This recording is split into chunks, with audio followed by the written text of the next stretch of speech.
Okay, this is the afternoon session.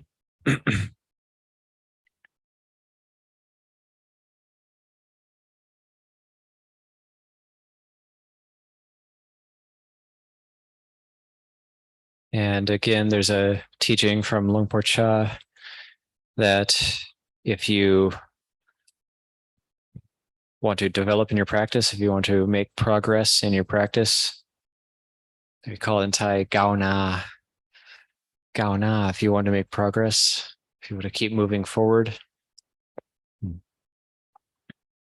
then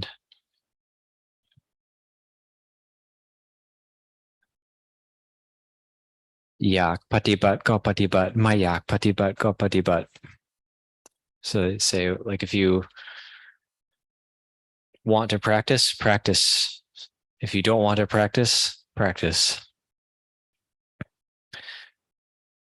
If we want to meditate, we can meditate.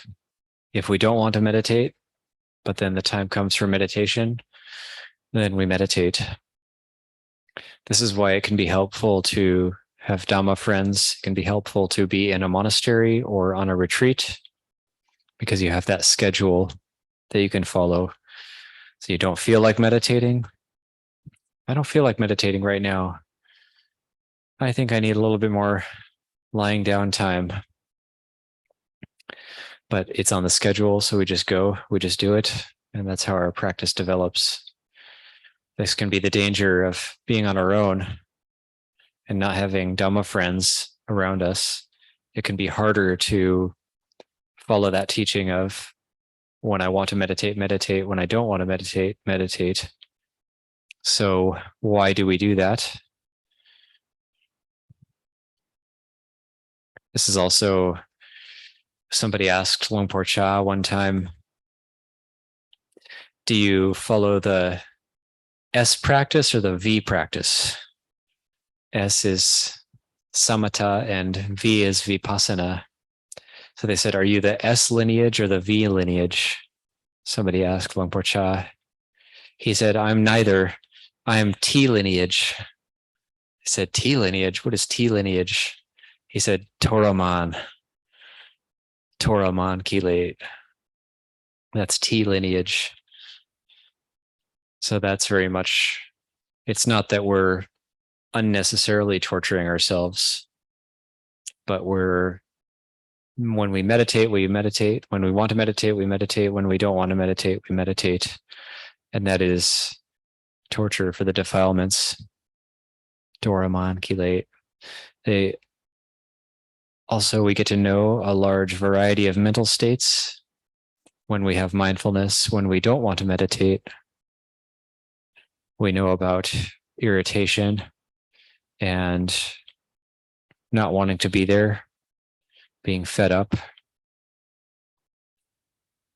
not wanting to be with ourselves, and not wanting to look at the mind. So that's T lineage, total practice. And Luang Por Cha also said that we get to a state where we live and breathe meditation. So we live and breathe meditation, and we develop mindfulness as a constant habit.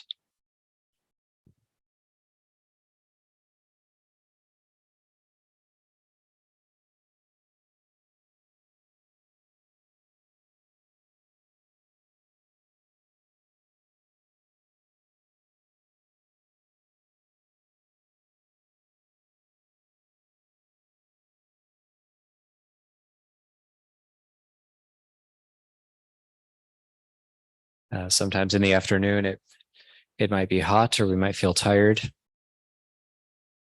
And so it is helpful to have some reflections to listen to. And that period from after the meal until about 4 p.m., traditionally, practitioners find that to be a difficult period of time to practice. Dhamma speakers can find that to be a difficult period of time to speak about practice, to speak about Dhamma. The mind isn't as clear.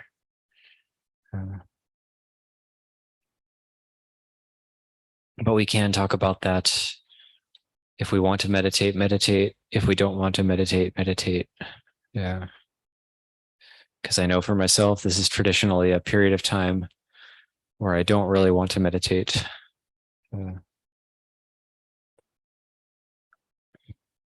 But that's not the way to be happy. The way to be happy is to actually go outside of our comfort zone and to push ourselves a little bit. If we always stay inside of where we're comfortable, we never really develop. Yeah. So to find the edge of our comfort zone, and we stay right there, and we're not bringing needless pain upon ourselves, but we're actually finding that edge in our practice where we're not just giving into complacency, not just giving into negligence. Keeping the precepts is very helpful for this. We do have to be mindful to a certain level in order to keep our precepts well. So it does force the mind to have to develop at least to that level.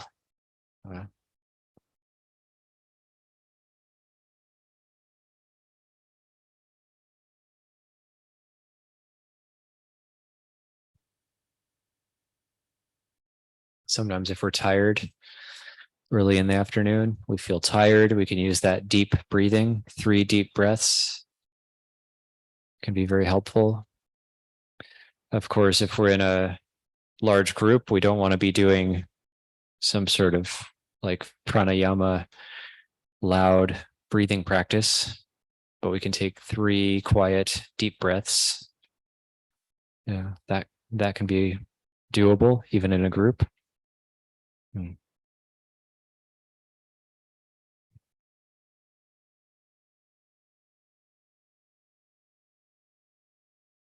And then sometimes, especially here in Thailand, it can be uncomfortable. It can be hot, humid. It's just raining very hard earlier. This can be considered an obstacle. And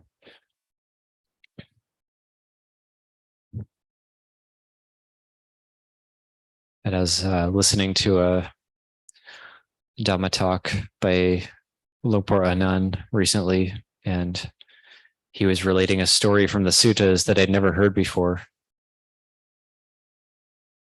And there was a bhikkhu, and he was sitting out in the sun.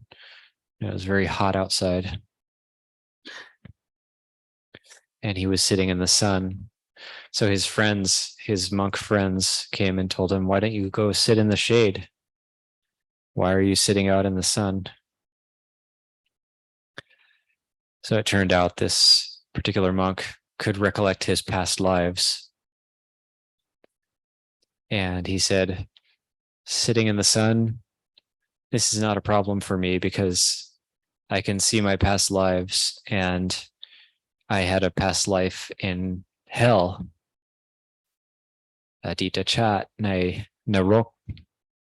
And he said, compared to hell, this is quite cool, sitting out in the sun.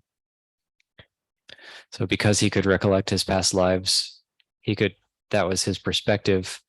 He could feel quite cool while sitting out in the hot sun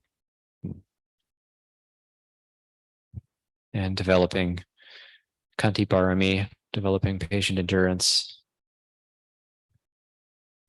And Longpa Liam himself was known to sit out in the sun also. He said when he wanted to put some energy into his practice, although when we talk about Longpa Liam, we're talking about a different level than most of us are able to do. He said he would go sit out in the sun all afternoon in the direct sun.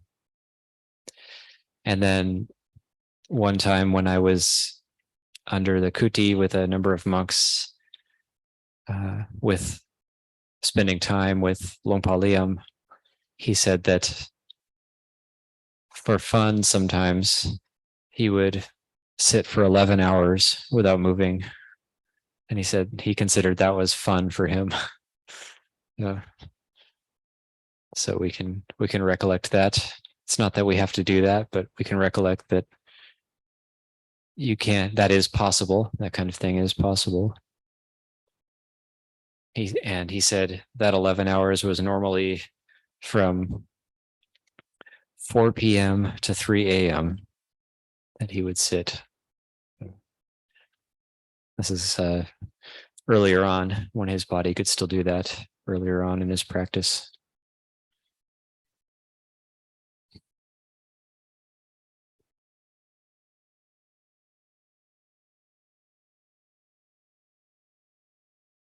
So the practice can get interesting. The mind will start to get a little bit more peaceful. If when we want to meditate, we meditate. And if we don't want to meditate, we meditate.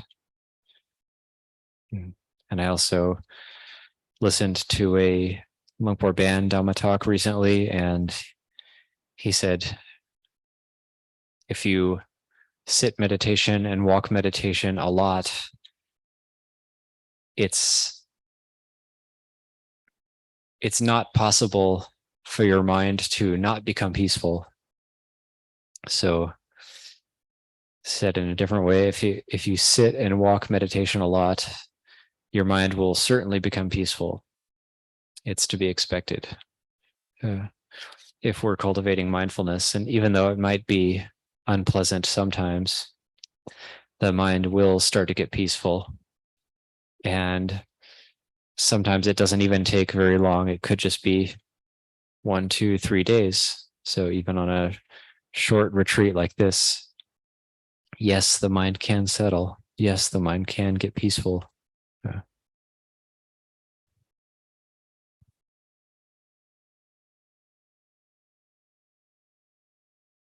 So not to worry. And then if the mind isn't peaceful, that's some of the best time for insight. That's some of the best time for panya to arise.